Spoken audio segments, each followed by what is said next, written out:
Errol Spence Jr. puts out another tweet. I think he's letting people know about what is coming up next with him and maybe giving a justification for why he's making a change with, again, a cryptic text, Instagram post that we will talk about and talk about what is more than likely up next with him in this video.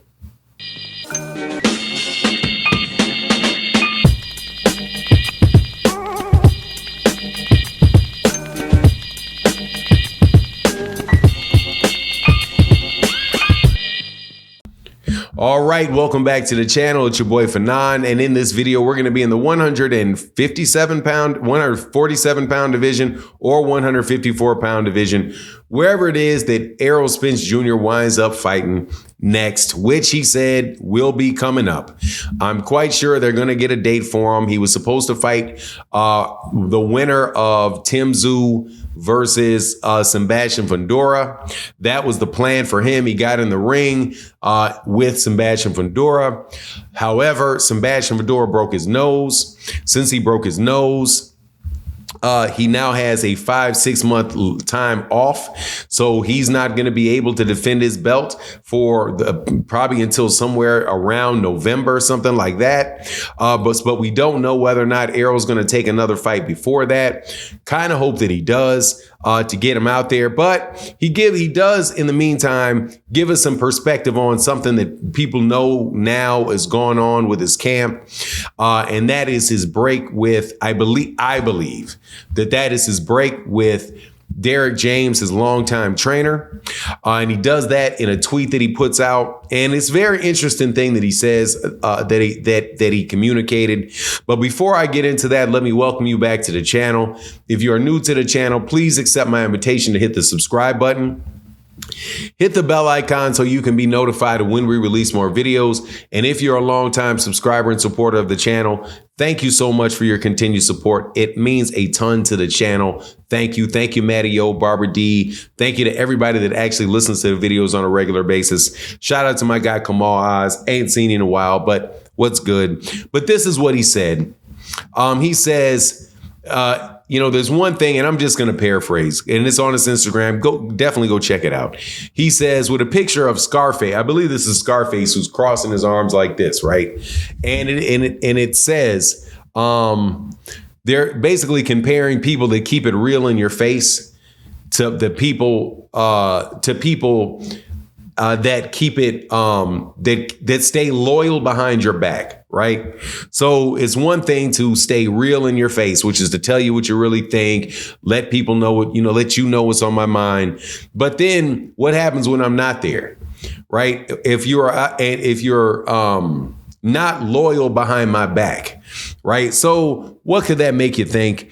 Obviously, he's putting it out there for boxing fans to see. Cryptic text or alluding to things are not new for Errol Spence, not new for Terrence Crawford or a lot of these fighters, Gervonta Davis. So I think we're well out of the realm of just thinking he's putting it up there for his kids for life lessons on his refrigerator. No, that's probably referring to what's going on, or the only reasonable thing that you could probably draw from that is what's going on with Derek James, and saying maybe, hey, look, man, maybe one of the reasons for that breakup is because he didn't feel like Derek James was loyal when he wasn't around. And now, if you didn't know what had been said about it was that Errol Spence Jr. paid Derek James the money that he was due based on his contract, which I do believe is typically 10% of the purse. But Derek James didn't feel like he got paid enough money. And since he didn't get paid enough money, Derek James was supposed to have broken off the relationship with Errol Spence. So Errol Spence Jr. says on Twitter, hey, I got to find a new home, which means he has to find a new trainer. There's been offers from Bozy Ennis to train him. There's been offers, at least on the internet, offers for Bozy Ennis to train him. There's been offers by Robert Garcia, Mikey Garcia's brother and former trainer, to train him. And, there's going to be a lot of people that are out there willing to work with him, right? He still's got a very big name, still is going to be provided, there's just something was wrong with him during that particular fight.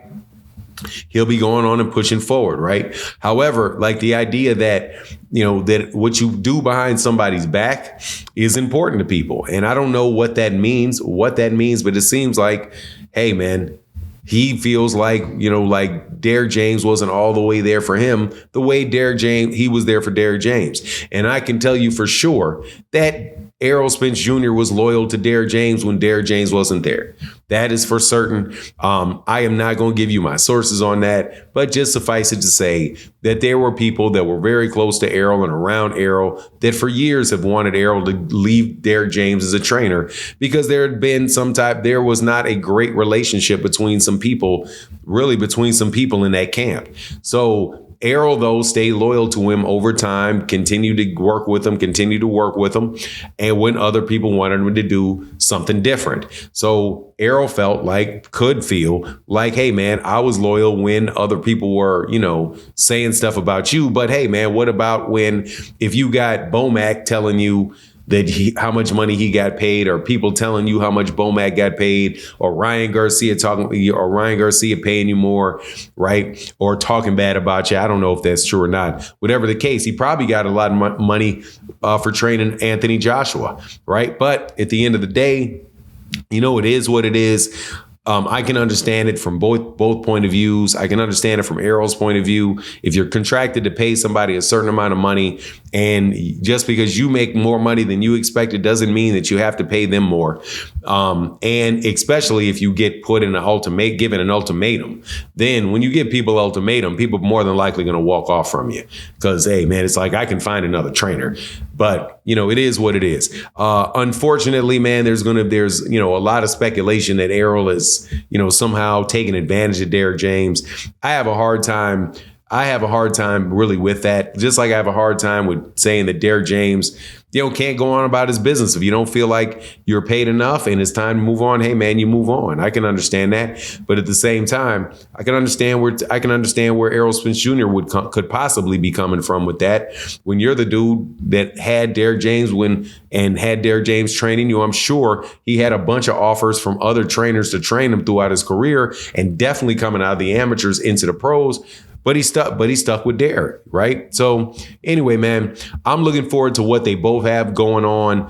I think Derrick James got a behind whooping coming to one of his fighters coming up this Saturday. Ryan Garcia does not look like he is all the way there. He definitely looks like there's something going on. Like he's just not right for that fight. You actually have fight fans calling for boycotts over that fight because they're like, look, man, what good does this do? To have this guy up here and what we know is going to be a sparring match, because he doesn't seem like he's really serious about it at all.